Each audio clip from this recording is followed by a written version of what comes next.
Follow me on Twitter and Twitch to get more involved with me. You can also join our Discord to get more involved with the community. Links in the description. Hey everyone, how's it going? Noise here. And today, I wanted to have a discussion about my personal favorite weapon in Destiny, the Thorn. Now I wanted to make this video to convince all of you in Bungie on why I think Thorn needs an ever so slight buff in PvP. We're going to go over its strengths and weaknesses in all the main PvP modes only. Sorry Scrim Scene, we all know Bungie doesn't look at a Scrim environment when balancing PvP. The Thorn has always been a good pick when rolling into PvP, however I think with how much the meta has evolved in the last 6 months, it's been power cut by many of its peers and competitors.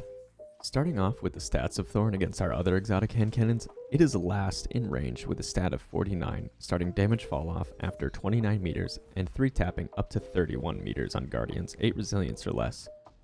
We did all our testing at 8 resilience as I thought it was a good middle ground between the normal 60 that most people run and the 100 resilience on Titans with Loreley.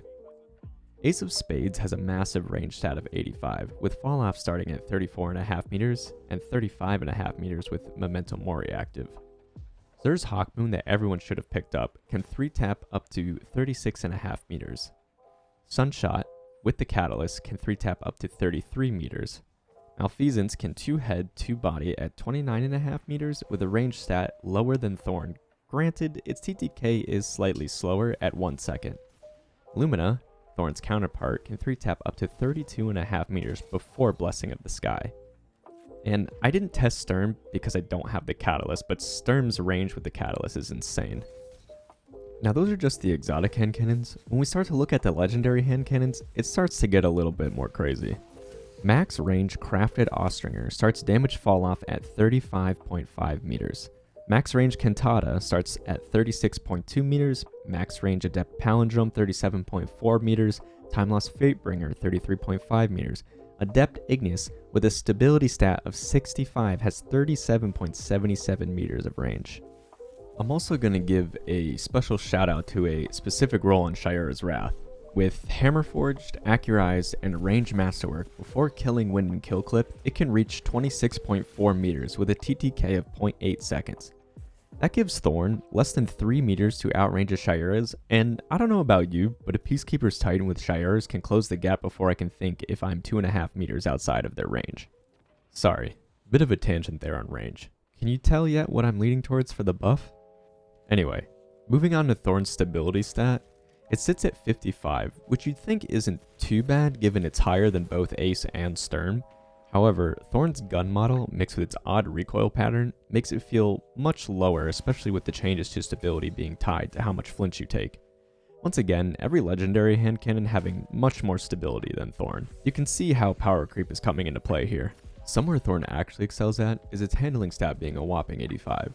Which for a long time was why it was one of the best primaries to pair with a shotgun for that hyper-aggressive playstyle. The only hand cannon having higher handling is Sunshot at 91, and some niche legendaries with Quick Draw or Elemental Capacitor on an Arc subclass. Again though, bringing up the power creep and the overall change of the PvP meta, aggressive playstyles have been getting nerfed with the changes to Quick Draw, removal of the Quick Draw glitch, sliding, jumping, the addition of Stasis, Solar 3.0, and on top of SMGs just filling out that role much better than Thorn. Moving on to the last bit of stats, most 140 RPM hand cannons sit at an aim assist value of 80 or higher, with Thorn landing at 85. Its reload sits at 40, which is pretty slow. Combined with a magazine of only 9, you're going to want either a reload mod on your gauntlets or the holster for your legs. I know the remnants that you pick up reload your magazine by 4, but we're going to talk more about that later. The last bit I'm going to talk about in the stats department is everyone's new favorite, airborne effectiveness. Thorn has always been awful in the air, just like most of the other exotic hand cannons, but with the changes to how airborne gunplay works, surely it has a chance now, right? Right? Thorn has a base AE of 21, and in order to achieve the minimum AE stat of 60, which according to Bungie is close to pre-AE Icarus grip, you would need to run either Wings of Sacred Dawn, which grant 50 AE, or Lion Ramparts, which grant 50 AE while hipfiring. The topic of AE has already been beaten into the ground, so I won't be going further into it, but next season we're apparently going to be able to build into AE more easily. We're gonna have to wait and see how that plays out. Let's start going over the pros of Thorn and where it performs well in the current state of D2 PvP. Damage over time, or DOT for short, is the bread and butter of its kit. When hitting a target with Thorn, they will take 4 ticks of 1 damage or 4 ticks of 7 damage if you have Soul Devourer active.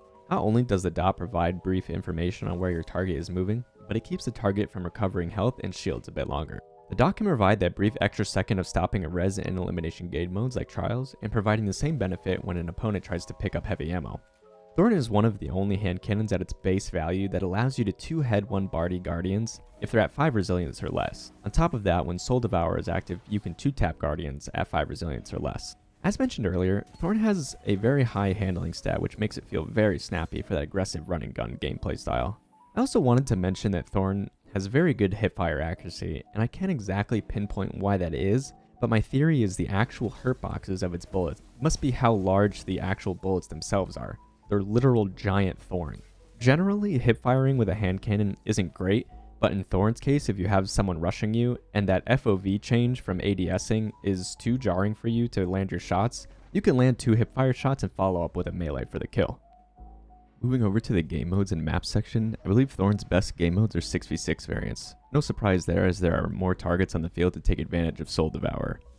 Chaining these kills back to back can be much easier in the craziness that is uncoordinated 6v6.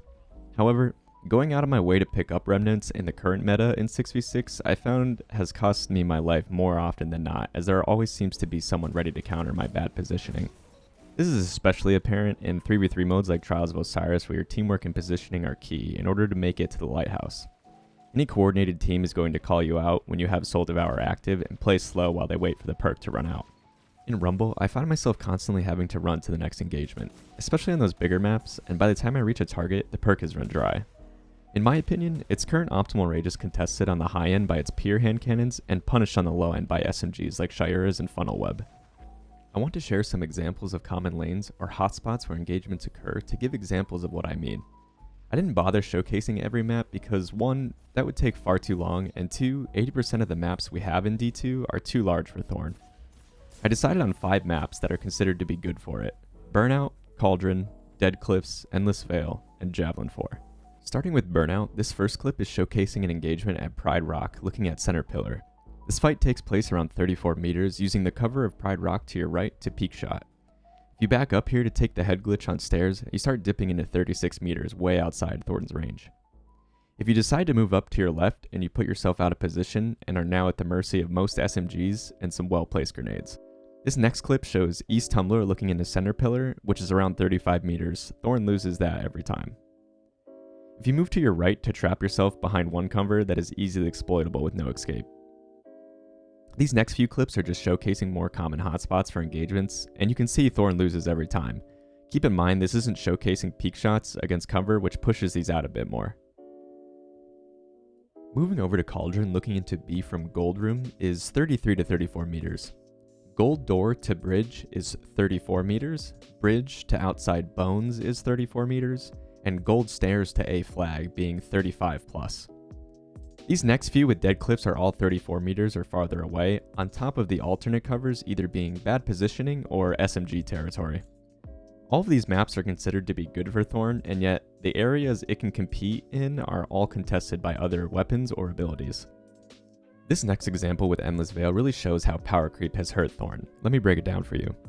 Most common engagement on Endless here in middle is 34 meters, which it of course loses.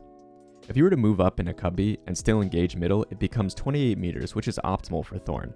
However, any grenade traps you and forces you to move farther in a cubby, which becomes shotgun, fusion, sidearm, or SMG territory, which all have a lower TTK than you do. This would also be bad positioning if you don't have control of middle.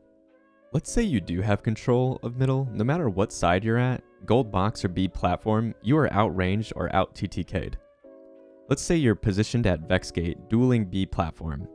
You're in just enough range to 3-tap, however it's only on Guardians 3 resilience or less, and if your opponent backs up even half a meter, they become a 4-tap, which you lose. This spot from Shrine is 35 meters, you lose this. Rapid firing these last few on Javelin, as I'm sure you get my point. Diamond Door to Connector, 35 meters, and Diamond Door to Long Hallway is 35 meters. One of the last bits I want to talk about before wrapping up is the additional factors that I haven't mentioned yet: Restoration, Cure, and Range. The base dot damage from Thorn will not stop the recovery from a Healing Grenade, Loreley Sunspot, Phoenix Dive, or a Heat Rises cast. It does combat Healing Rift, but you need to be quick to respond with a push, which you can easily be punished for. You must have Soul Devourer active if you want to challenge any of this head-on. Range affects the accuracy cone and aim assist cone of all weapons, meaning the more range you have, the farther aim assist will work, and the more aim assist you have, the more bullet bend you will see within the aim assist cone. In Thorn's case, it has high aim assist but no range to complement it, meaning you're more likely to miss at longer ranges because of bloom. Whereas Sunshot has lower aim assist but a beefy range stat, meaning you will hit your target at far ranges if you have an accurate shot, which is why you see only the most skilled players taking advantage of Sunshot's 150 RPM. For a more detailed in-depth breakdown, Mercules has a great write-up talking about all of this. I'll place a link in the description. I want to end this video by proposing a couple of different ways I'd like to see Bungie buff Thorn without making it too overpowered. My number one request for a buff would be to give it a catalyst that increases its magazine size to 11 or 12 and gives it a range stat of 61 to 65, which would place it at 30 to 31 meters before damage fall off. I could also see the catalyst giving it a magazine buff and opening shot, which I believe would help it immensely if Bungie didn't want to increase the range at all. Maybe the catalyst turns remnants into Soul Devourer rounds, so instead of getting a timer to use the perk, you get 4 bullets of Soul Devourer, similar to Ace's Memento Mori. I did my best to try and be as informative and constructive as possible without just screaming for buffs. Do you agree? Do you disagree? Am I just a simp for Thorn? Let me know what you think, and if you have any ideas of how you'd like to see Thorn buff by leaving a comment down below. Leave a like if you enjoyed and subscribe for more. Thank you all so much for watching. I spent a lot of time in this video, and if you made it to the end, I greatly appreciate it. My name is Noise. Take care.